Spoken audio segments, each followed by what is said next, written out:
Hermanos, hoy continuamos con la lección 3 acerca del discipulado que estamos impartiendo. Hemos señalado ya qué es el discipulado a grandes rasgos. Hemos explicado cómo es que el discipulado en un sentido muy completo es lo que en esta iglesia hemos efectuado durante todo el tiempo en que el Señor le ha permitido existir, puesto que es desde el púlpito donde se proporciona la instrucción, la exhortación, la amonestación, la guianza, la dirección, la corrección, para que todos y cada uno de nosotros podamos vivir conforme a la voluntad de Dios. De manera que discipulado es algo que en esta iglesia se practica.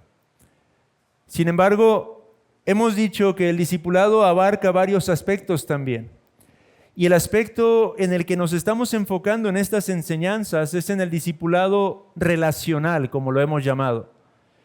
La necesidad de que cada cristiano, cada creyente, cada persona que ha experimentado la obra del nuevo nacimiento en su propio corazón, tiene de comprometerse ante el Señor y ante su iglesia a ayudar a sus hermanos en el crecimiento espiritual. Hermanos, cada uno de nosotros, cada uno de ustedes, hemos sido llamados a involucrarnos en este aspecto del discipulado.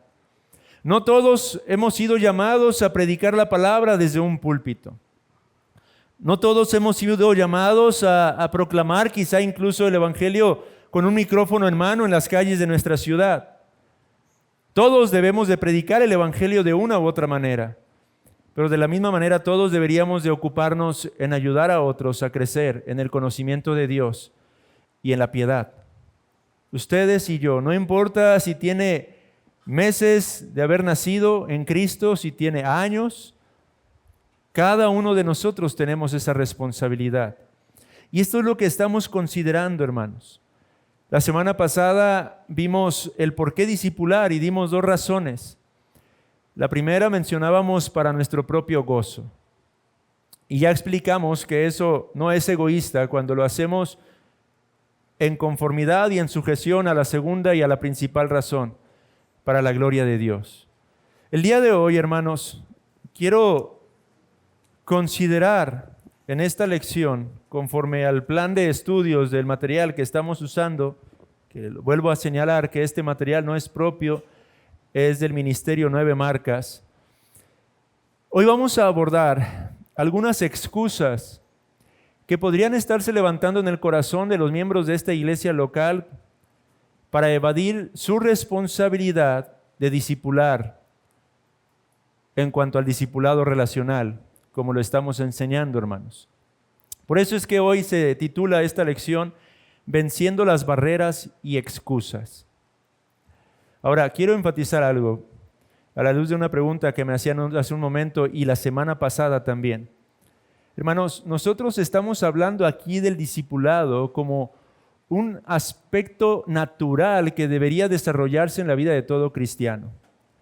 No estamos hablando del discipulado contemporáneo, en el que no digo que sea malo, creo que hay sabiduría y hay contextos y hay necesidades de aplicar este tipo de trabajos, pero no estoy hablando de lo que la mayoría de nosotros entendemos por discipulado.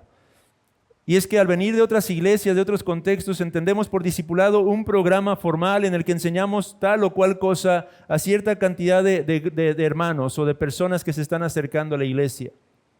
No estamos hablando de eso, por lo que no vamos a proporcionar o hablar de un material específico para que usted y yo asumamos esta responsabilidad de discipular.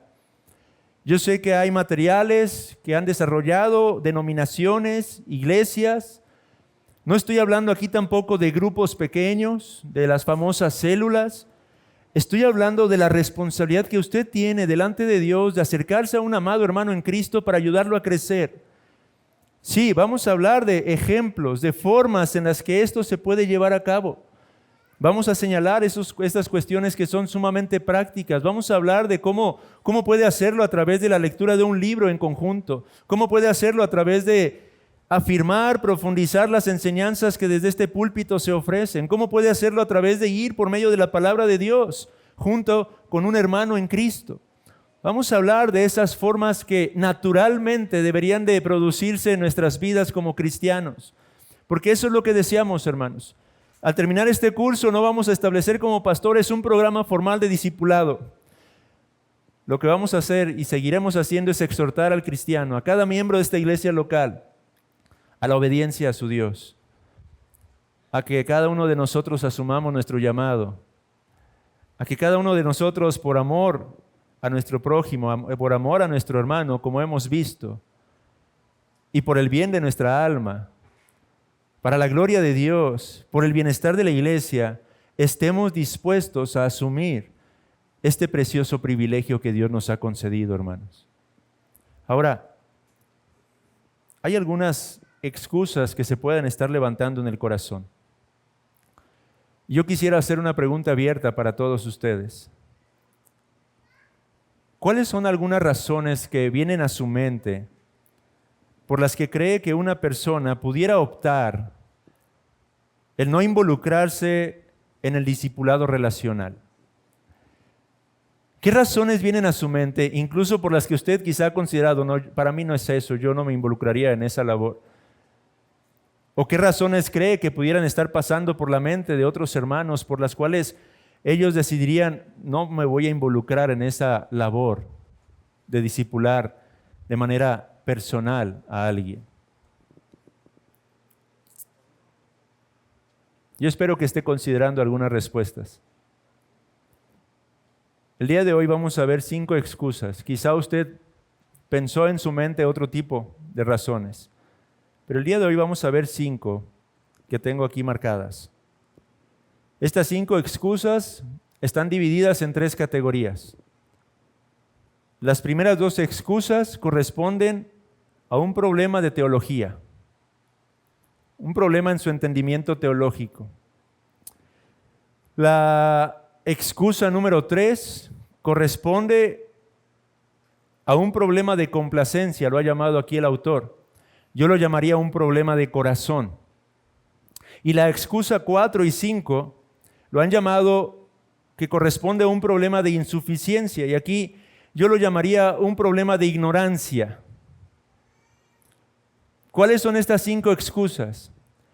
La primera excusa que pudiera surgir en el corazón de un cristiano para no querer discipular de esta manera personal es: no quiero colocarme en una posición de autoridad. Esa es una probable excusa que pudiera surgir. ¿Por qué? Porque ciertamente, amados hermanos, cuando nosotros asumimos este compromiso y estamos enseñando a alguien, estamos asumiendo cierto rol de autoridad. No una autoridad como la que bíblicamente se le confiere a los pastores, pero una cierta autoridad. Al menos estamos imponiendo el hecho de que nosotros podemos ayudar a crecer a este hermano, y esto implica que creemos que tenemos un conocimiento más amplio que el que tiene en un sentido. Hay cierta autoridad. Aquel hermano estará dispuesto a escuchar tu guianza, tu dirección, tu consejo. Entonces, ciertamente, cuando nosotros nos acercamos a alguien, estamos asumiendo un cierto rol de autoridad. Lo cierto es que muchas veces las personas no quieren ser colocadas en una posición de ese tipo. Hay muchas personas que naturalmente rehuyen a todo lo que implica autoridad. Nuestra propia cultura en nuestros días produce un tipo de independencia, y la idea de tener autoridad o ser visto como una figura de autoridad a menudo no es muy atractiva para los hombres en nuestros días, hermanos. Mucho menos el hecho de que se nos considere alguien apto para enseñar e instruir. Pero, amados hermanos, para poder atender a esta primera excusa, es necesario que entendamos bíblicamente lo que significa la autoridad. ¿Qué entiende el mundo por autoridad?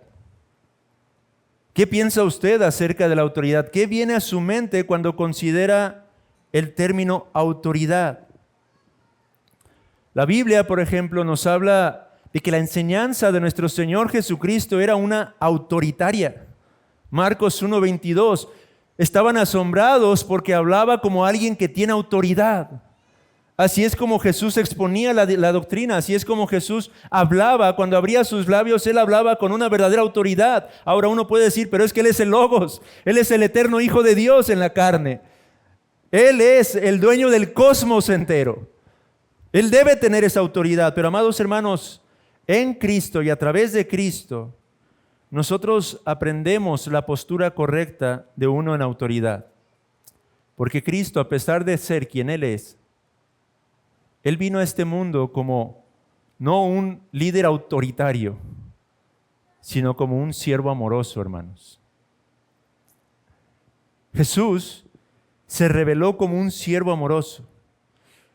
Él establece el ejemplo para nosotros sobre cómo una persona de autoridad debería de conducirse para con sus semejantes. Jesús es la imagen del verdadero líder, un siervo amoroso. El Evangelio de Juan, capítulo 13, versículos 13 y 14, leemos lo siguiente: vosotros me llamáis Maestro y Señor, y decís bien, porque lo soy. Pues si yo, el Señor y el Maestro, he lavado vuestros pies, vosotros, dice el Señor, también debéis lavaros los pies los unos a los otros. Nuestro Señor Jesucristo está manifestando de una manera muy particular lo que implica estar en un rol de autoridad. Y Él está diciendo: yo, como la autoridad suprema, he venido a servirles a ustedes amorosamente. Y eso es lo que alguien en autoridad hace, hermanos, bíblicamente hablando. Alguien en autoridad es uno que sirve amorosamente a su prójimo. Un concepto completamente distinto al que tiene el mundo con respecto a la autoridad, hermanos. Un autor señala acerca de esto: a la luz del tremendo estrés que hay sobre el papel de liderazgo, tanto en el mundo secular como en el religioso, es sorprendente descubrir que en la palabra del Señor, por ejemplo, el término líder aparece solo 6 veces, 3 en singular y 3 en plural. Eso no significa que el tema no es algo relevante en la Biblia, sino que frecuentemente más bien se encuentra con diferentes términos, siendo el más destacado el de ser un siervo. No es Moisés mi líder, dice la palabra. No, dice, no es Moisés mi siervo. Así lo llama el Señor. Y este énfasis está en consonancia con las enseñanzas de nuestro Señor Jesucristo. Fin de la cita. En Mateo 20, 25 al 28, leemos las siguientes palabras. Entonces Jesús, llamándolos, dijo: sabéis que los gobernantes de las naciones se enseñorean de ellas, y los que son grandes ejercen sobre ellas potestad. Mas entre vosotros no será así, sino que el que quiera hacerse grande entre vosotros será vuestro servidor. Y el que quiera ser el primero entre vosotros será vuestro siervo. Como el Hijo del Hombre no vino para ser servido, sino para servir y para dar su vida en rescate por muchos. Así que, amados hermanos, ciertamente el discipulado nos coloca en una posición de autoridad. Sin embargo, esta posición bíblicamente implica una actitud de amor sacrificial, de servicio, de humildad hacia nuestro prójimo. Nunca van separadas. La autoridad que bíblicamente se nos revela en las Sagradas Escrituras es una de un servicio amoroso que implica humildad. Humildad. Esa es la verdadera autoridad de la que hablan las Sagradas Escrituras. No se habla de ejercer un señorío sobre los demás cuando los discipulamos. En lugar de eso, lo que hacemos es servirles, aun cuando a veces ellos no lo perciban como tal. Somos llamados a servir y debemos tener una visión apropiada de nuestra autoridad en estos aspectos, en estas relaciones, hermanos. La autoridad bíblica no es una autoridad abusiva, sino una autoridad de servicio. Así que pregúntese usted, amado hermano, ¿estoy reflejando el amor de siervo de Cristo al ejercer mi propia autoridad? ¿O estoy utilizando la autoridad que me ha sido conferida para mi propia gloria? ¿Estoy dirigiendo a aquellos que están bajo mi autoridad hacia la palabra de Dios o hacia mí? Estas son cuestiones que tenemos que examinar y que tendremos que estar examinando continuamente en la medida en que, si el Señor permite, nos involucramos en esta clase de servicio a nuestro prójimo, hermanos. cuando los dirigimos hacia la palabra de Dios y no hacia nuestras propias opiniones, estamos siendo unos siervos amorosos. No nos jactemos porque servimos de esta manera. En cambio, regocijémonos de la bondad de Dios al usarnos para ayudar a otros a fin de que puedan llevar fruto para gloria y alabanza del nombre de nuestro Señor. Esta es la primera excusa, hermanos. Así que, ¿qué podríamos estar argumentando en nuestro corazón? No quiero estar en una posición de autoridad. Respuesta: pensemos de la autoridad bíblicamente y entendamos que implica un servicio amoroso para con nuestro prójimo, hermanos. No un enseñoreamiento de las almas, no un enseñoreamiento de nuestro hermano, de nuestra hermana que está creciendo en la fe. Implica el servir amorosamente a ese hermano, a esa hermana en Cristo. Por eso decíamos que esta primera excusa tiene un problema teológico. Segunda excusa, que igualmente presenta un problema de teología. El discipulado relacional e intencional termina convirtiendo a nuestros amigos en meros proyectos.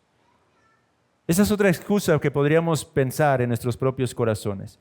Si yo discipulo de esta manera intencional a mi hermano, a mi hermana en Cristo, lejos de convertir a ese hermano, a esa hermana en un amigo, va a ser una especie de proyecto para mí. Algunas personas pueden oponerse al hecho de que si desarrollamos una relación con otro cristiano que de forma deliberada esté enfocada en exhortarse espiritualmente y no simplemente en disfrutar de la compañía mutua o de la amistad como objetivos principales, entonces estamos disminuyendo la realidad de nuestra verdadera amistad con esa persona y la habremos convertido en una especie de proyecto de discipulado. Para ayudarnos a entender y lidiar con esta segunda oposición, hermanos, es útil hacernos esta simple pregunta. ¿Qué es en realidad el amor verdadero? ¿Y qué es en realidad la amistad bíblica, hermanos? ¿Qué significa el verdadero amor a la luz de las Escrituras? ¿Y qué significa una verdadera amistad bíblicamente hablando? Tenemos que considerar esas dos preguntas para poder oponernos a esta segunda excusa. En el Evangelio de Juan, capítulo 15, vimos anteriormente que nuestro Señor nos enseñó que el amor verdadero es amar a los demás como Él nos amó a nosotros. Eso lo vimos la lección pasada. Si reconocemos el ejemplo del amor de Jesús por sus discípulos como el verdadero modelo, entonces no podemos concluir que el amor verdadero es simplemente afirmar afecto y camaradería o compañerismo. Jesús amó al establecer fundamentalmente hacer un bien espiritual a los demás como una marca suprema de su amor por ellos. Cristo fue intencional en revelarnos la verdad, en instruirnos, en exhortarnos, en guiarnos, en dirigirnos al conocimiento de su Padre Celestial. Y eso es lo que implicó el habernos amado, al menos parte de lo que implicó. De la misma manera, hermanos, el amar a nuestros hermanos implica ayudarlos a hacer exactamente lo mismo.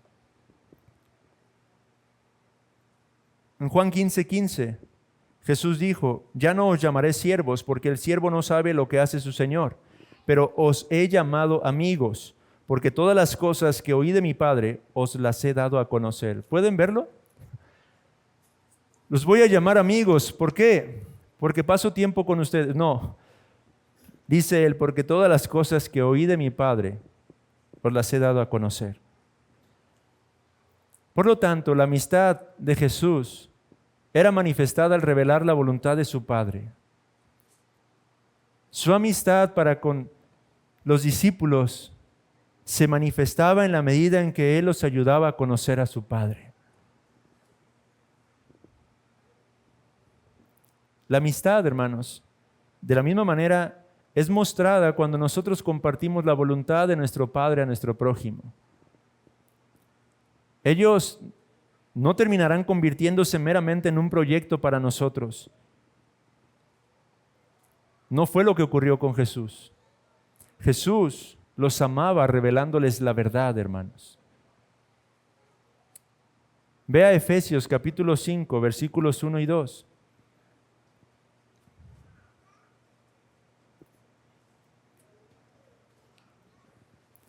Efesios capítulo 5, versículos 1 y 2. Sed pues, dice la palabra, imitadores de Dios como hijos amados, y andad en amor como también Cristo nos amó y se entregó a sí mismo por nosotros, ofrenda y sacrificio a Dios en olor fragante. Una vez más, en este pasaje, hermanos, vemos el deseo de Cristo de disponerse a hacer el bien a todos sus hijos como una gran marca de su amor por ellos y como modelo a seguir también para nosotros. Somos llamados a vivir una vida llena de amor por el prójimo de la misma manera en la que Cristo vivió una vida de amor por el prójimo. El amor verdadero establece a propósito hacer un bien espiritual y eterno a aquel a quien amamos. Amados hermanos, otra vez, ¿qué es hacer relaciones o amistades, bíblicamente hablando? No es sentarnos a hablar meramente de los deportes, aunque no tiene absolutamente nada de malo si comparten algún gusto en común. Eso está bien. Pero amar verdaderamente a tu hermano, a tu hermana, es ayudarle a crecer en su conocimiento del Padre, buscando hacerle un bien espiritualmente hablando, ayudándole a hacerle un bien que será eterno. Por eso es que uno de los propósitos de estas enseñanzas, hermanos, no solamente es que como iglesia nos dispongamos a discipularnos unos a otros de una forma natural, pero intencional, pero que crezcamos en nuestra comunión y relación los unos con los otros, que crezcamos en la amistad, bíblicamente hablando, hermanos. Este mundo tiende al aislamiento y la Biblia nos enseña que lo opuesto es lo que debería de caracterizar a los cristianos. Puede ser triste escuchar que quizá un cristiano señale que su mejor amigo es alguien que ni siquiera conoce a Cristo. Puede ser triste señalar que quizá un creyente indique que con quien más tiene confianza para hablar de sus luchas, de sus problemas, sea alguien que ni siquiera conoce a Cristo verdaderamente.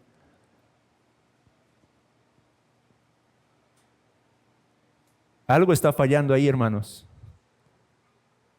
Se supone que aquellos con quienes deberíamos de tener un mayor vínculo es con aquellos que al igual han conocido de Cristo. De manera que el discipulado no solamente cumpliría el propósito de ayudar a tu hermano a crecer, sino que también tiene como intención forjar verdaderas relaciones de amistad, profundas, cimentadas y arraigadas en el conocimiento de la gloria de nuestro propio Dios, hermanos.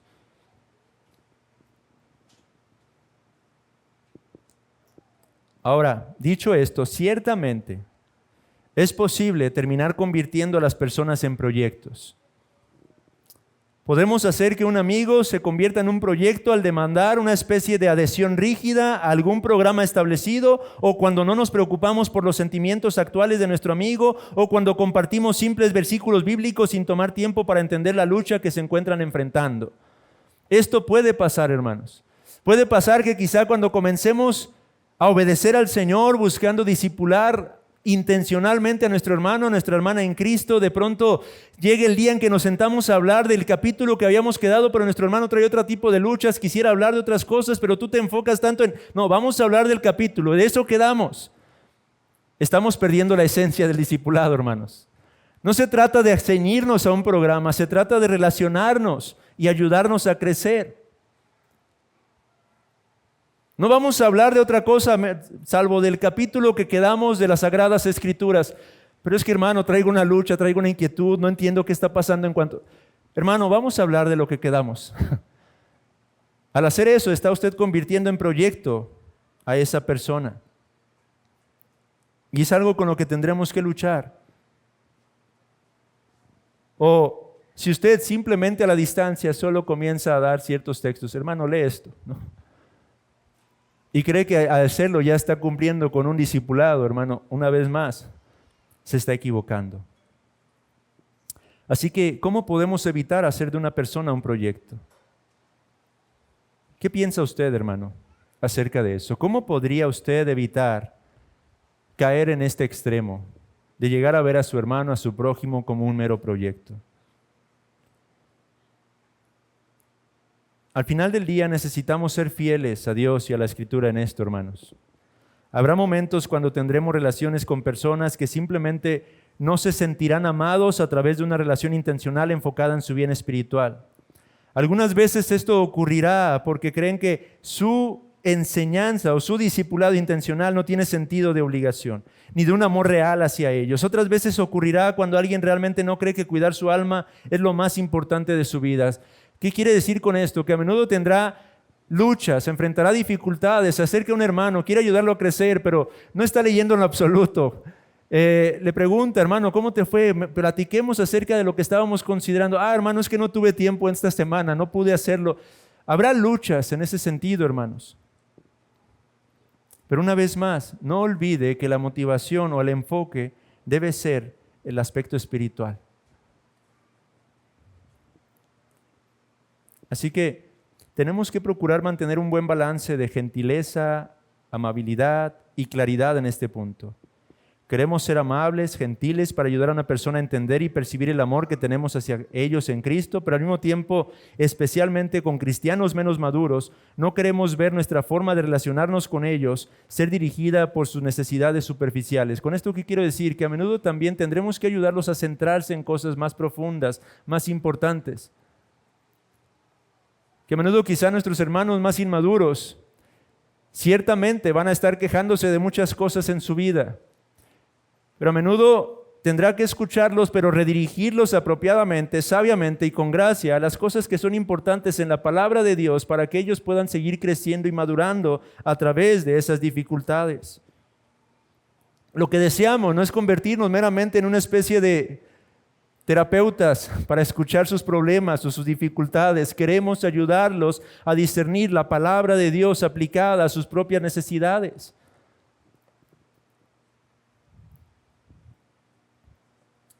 Así que, dice el autor, sé un amigo, compartan momentos, pero recuerda dirigirlos hacia el Padre para un mayor gozo y obediencia, porque esa es la mejor forma de amarles. De manera que esta es la segunda excusa. Llevamos dos. La primera, la tendencia a no querer estar colocados en una posición de autoridad. La segunda, el hecho de que podemos creer y existe el riesgo de que hagamos de nuestros hermanos, de nuestros amigos, meramente proyectos de discipulado. Pero estas dos excusas son inválidas a la luz de lo que ya hemos considerado. Ahora pensemos en una tercera excusa que tiene que ver con un problema de complacencia, lo llaman ahí los autores, pero insisto, yo lo llamaría un problema del corazón. Porque ¿qué es esta tercera excusa? Algunos dirán, hermano, simplemente no siento el deseo de hacerlo.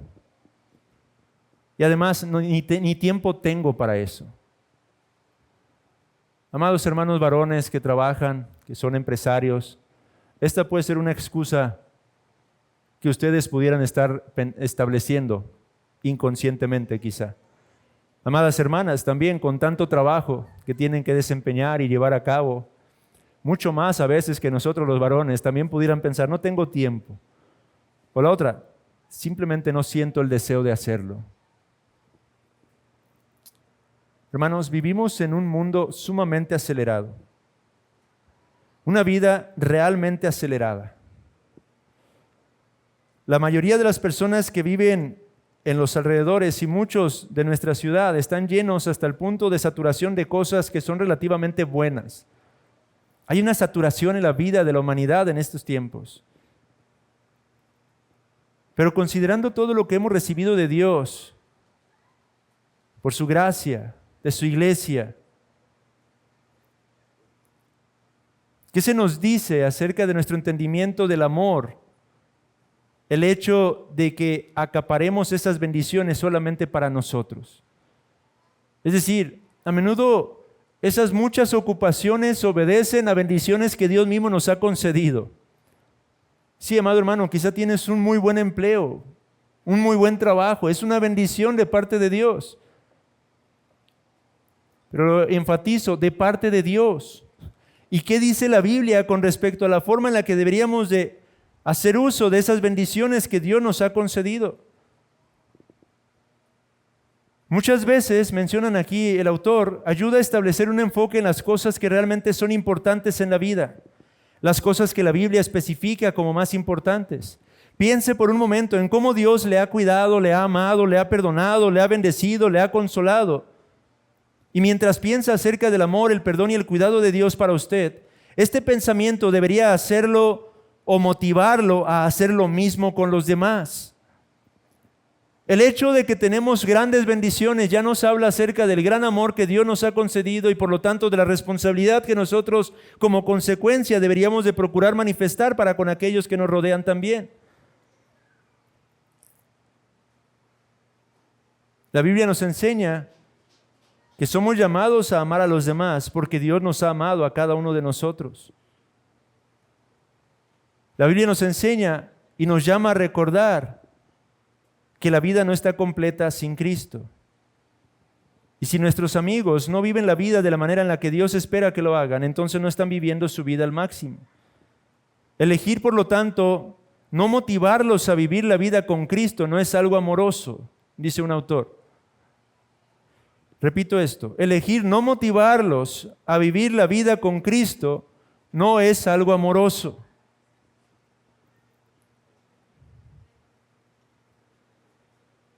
Desafiar a un amado hermano o hermana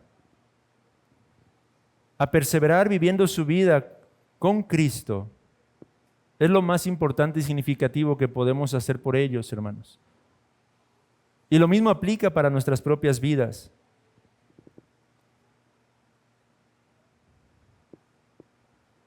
Consideremos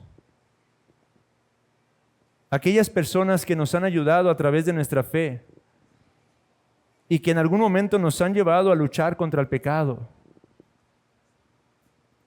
Consideremos entonces la gracia de Dios como una respuesta a esta primera excusa de esta doble que he puesto. No siento deseo de hacerlo. Amado hermano, considera cuán bueno y amoroso ha sido Dios para contigo. Y a la luz de ello, responde viviendo para gloria y alabanza de su nombre al servir a tu prójimo, discipulando de esta forma relacional, discipulando de esta forma personal.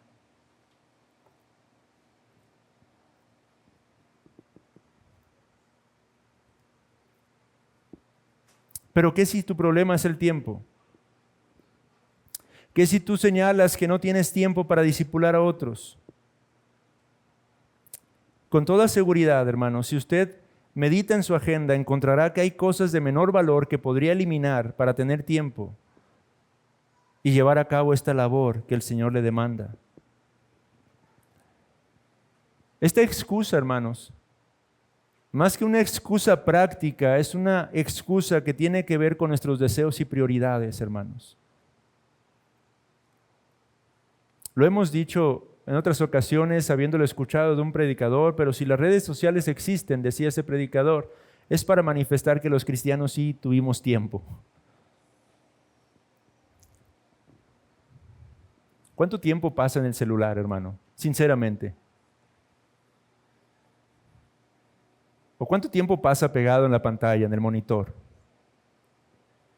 Y no estoy hablando, es su trabajo quizás ser programador, ok, tiene que pasar horas y horas en la pantalla. Pero estoy hablando de esos tiempos muertos que a menudo estamos usando simplemente para distraernos, para relajarnos. Y decimos que no tenemos tiempo para discipular a otro. Y es que ciertamente, amados hermanos, el discipulado relacional va a exigir tiempo de nosotros, como ya lo vimos anteriormente.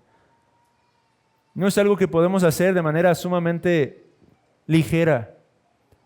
Tenemos que intencionalmente ocuparnos de ayudar a nuestro hermano, a nuestra hermana a crecer. Y eso va a requerir tiempo, energía. Eso es lo que implica, decíamos la lección anterior, entregar nuestras vidas como Cristo entregó sus vidas por nosotros. Es desgastarnos para el beneficio y el bienestar de nuestros semejantes, hermanos.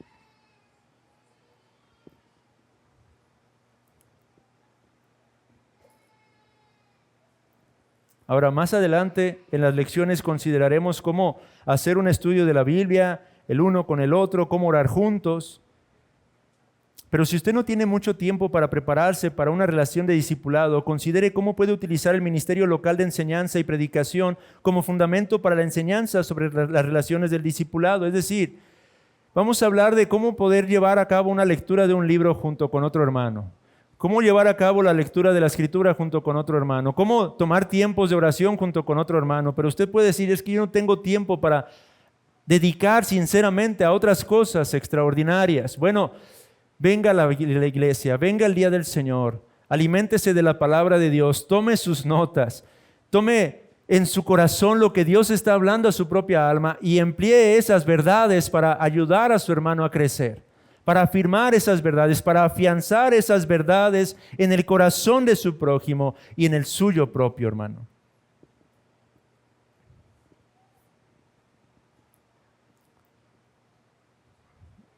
Vamos a hablar de otros ejemplos al respecto, hermanos, pero simplemente quiero descartar esta tercera excusa entonces. No siento deseos de hacerlo. Bueno, piense en la gracia. Piense en la abundancia de la gracia que Dios ha mostrado para con usted. ¿Qué si Cristo hubiera dicho, no siento deseo de salvarlo? No tengo tiempo. Bueno, revise bien su agenda y sea honesto delante de Dios para ver si realmente no tiene tiempo. Y si realmente no tiene tiempo, bueno, optimice sus tiempos y no haga algo tan formal en un sentido o que le implique más tiempo, pero haga uso de lo que Dios está hablando a su propia vida a través del ministerio de la iglesia para poder servir a su hermano y cumplir con el llamado que Dios le ha otorgado. Cuarta excusa, un problema de insuficiencia o de ignorancia, como lo he llamado yo. Y quizá aquí es donde más pudieran identificarse. No tengo nada que pueda enseñar, hermano. ¿Será eso verdad? Todo cristiano tiene por lo menos una cosa importante que comunicar a los demás: el Evangelio de Cristo. Todo verdadero creyente tiene algo al menos verdaderamente relevante, trascendente, diría lo más importante, el Evangelio de Cristo. En el mejor de los casos, si no siente que tiene nada que pueda enseñar, puede buscar a alguien con quien compartir el Evangelio, dice aquí el autor. Bueno, comparte el Evangelio con aquellos que no conocen de Cristo, pero ocúpese diligente y activamente. ¿Puede usted pensar en el Evangelio como algo que Dios usa para llevar a los incrédulos a la salvación en Cristo? Eso es cierto, pero el mismo Evangelio que nos salva es el mismo que nos santifica día tras día. Necesitamos el Evangelio todos los días, los cristianos también, hermanos.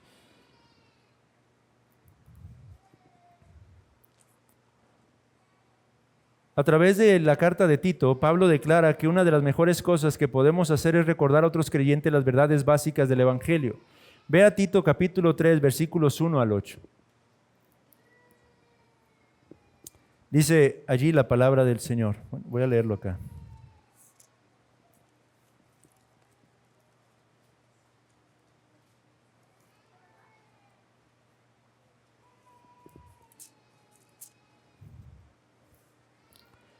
Dice, recuérdales que se sujeten a los gobernantes y autoridades, que obedezcan, que estén dispuestos a toda buena obra, que a nadie difamen, que no sean pendencieros, sino amables, mostrando toda mansedumbre para con todos los hombres, porque nosotros también éramos en otro tiempo insensatos, rebeldes, extraviados, esclavos de concupiscencias y deleites diversos, viviendo en malicia y envidia, aborrecibles y aborreciéndonos unos a otros. Pero cuando se manifestó la bondad de Dios nuestro Salvador y su amor para con los hombres, nos salvó, no por obras de justicia que nosotros hubiéramos hecho, sino por su misericordia, por el lavamiento de la regeneración y por la renovación en el Espíritu Santo, el cual derramó en nosotros abundantemente por Jesucristo nuestro Salvador, para que justificados por su gracia viniésemos a ser herederos conforme a la esperanza de la vida eterna. Palabra fiel es esta, y en estas cosas quiero que insistas con firmeza para que los que creen en Dios procuren ocuparse en buenas obras. Estas cosas son buenas y útiles a los hombres. Debemos recordarnos, hermanos, constantemente y a los demás la verdad básica del Evangelio. ¿Puede usted formar una buena relación de discipulado con alguien simplemente pasando tiempo repasando estas verdades profundamente? Como dice el apóstol Pablo, estas son buenas, beneficiosas para todos y cada uno de nosotros, hermanos. No diga que no tiene nada que enseñar. Profundice en la gracia, medite en el Evangelio, medite en la justificación, medite en la regeneración, medite en la forma en la que el Señor ha cubierto todos y cada uno de nuestros pecados. Medite en su sacrificio en esa cruz, en la expiación, en la propiciación. Medite en cada una de estas verdades. De manera que independientemente de la etapa en la que usted se encuentre como cristiano, siempre tendrá algo que pueda enseñar. Su vida diaria, su vida de oración, la palabra que Dios está hablando a su propio corazón. Todo lo que sucede en su vida es un medio a través del cual puede usted discipular a su prójimo hermano.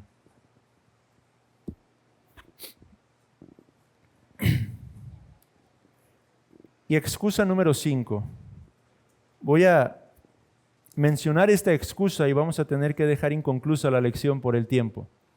La próxima ocasión mencionaremos una vez más las 5 excusas y llevaremos a algunas conclusiones prácticas a fin de poder seguir ayudándonos en cuanto a nuestro llamado de vencer estos temores en cuanto al discipulado, hermanos. Pero la excusa número 5 dice: no tengo dones para discipular a otros. O podríamos decir, otros son más dotados que yo. Mejor que otros discipulen a los demás. Esa es una última excusa que quiero considerar hoy. Hermano, lo primero, no tengo dones para discipular a otros. Eso no es verdad. Lo segundo, otros están más dotados que yo. Eso es verdad. Seguramente. Desde el púlpito incluso hay predicadores realmente muy dotados. Es cierto. Pero dejar que ellos discipulen a otros, eso no se vale. Eso no nos permite la Escritura. El que haya otros más dotados no significa que entonces yo no tenga que involucrarme. Necesitamos reconocer que todos tenemos dones diferentes que podemos pasar a cristianos más jóvenes. No se trata simplemente de un asunto de teología o de experiencia en la exposición bíblica.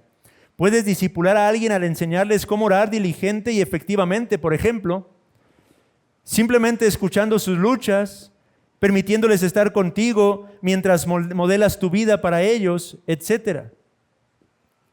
Ejemplos de esto: hombres y mujeres o matrimonios podrían invitar a solteros a su hogar para que puedan ver cómo es la vida de un matrimonio en Cristo, cómo es el día a día. Al hacer esto están discipulando, modelando algunas cosas para este hermano o esta hermana que son solteros y que esperan en algún momento comprometerse.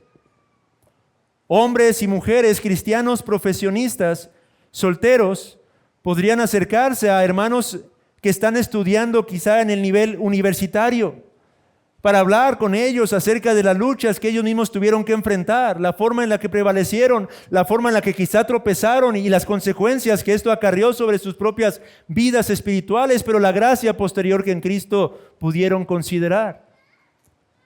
Hermanos, otra vez estamos hablando de este discipulado relacional como uno que esperamos que pueda surgir de forma natural, aunque intencional.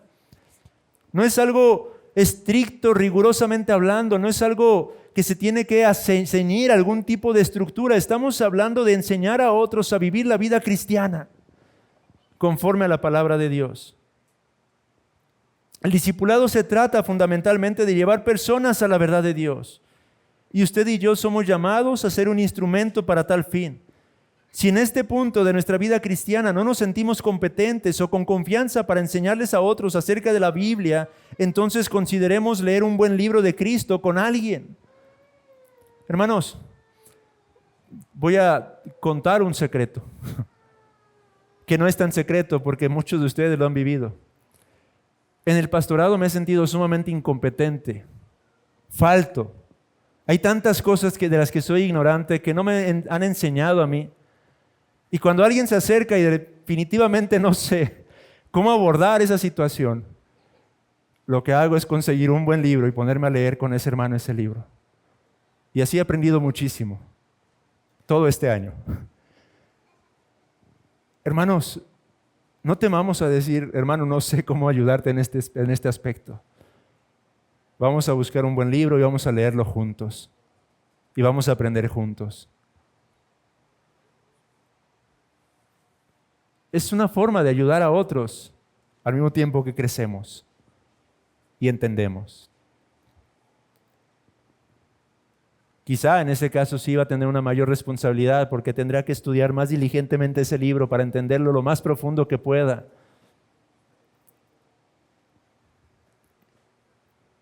Y muchas veces se llevará la grata sorpresa de que ese hermano al que está tratando de discipular, de pronto lo que él ve en esos libros le ayuda a usted a entender mejor otras cosas. De esto se trata el discipulado, hermanos. Servirnos amorosamente los unos a los otros.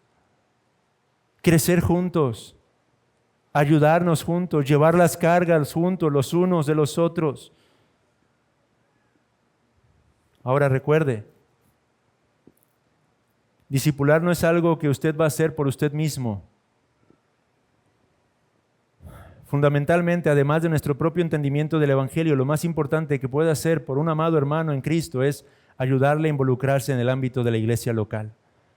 No estamos hablando de este discipulado de forma aislada, hermanos. Otra vez, no estoy promoviendo aquí que cada uno de forma solitaria empiece a tratar de llevar a cabo su labor de enseñanza con su hermano, con su hermana. Está la iglesia local, está el ámbito de la iglesia local. Y hemos dicho que vamos a enfatizar también una y otra vez que esta clase de discipulado no se lleva a cabo aparte de la iglesia local, sino en conjunto con la iglesia local. Hay algo que no entiende, que le ha preguntado a su hermano, que le está extendiendo su confianza. Bueno, acérquese a los pastores, acérquese a otros hermanos más maduros en la fe, pregunte por buenos recursos, pregunte por buenos libros, pida consejo también, discipúlese usted también.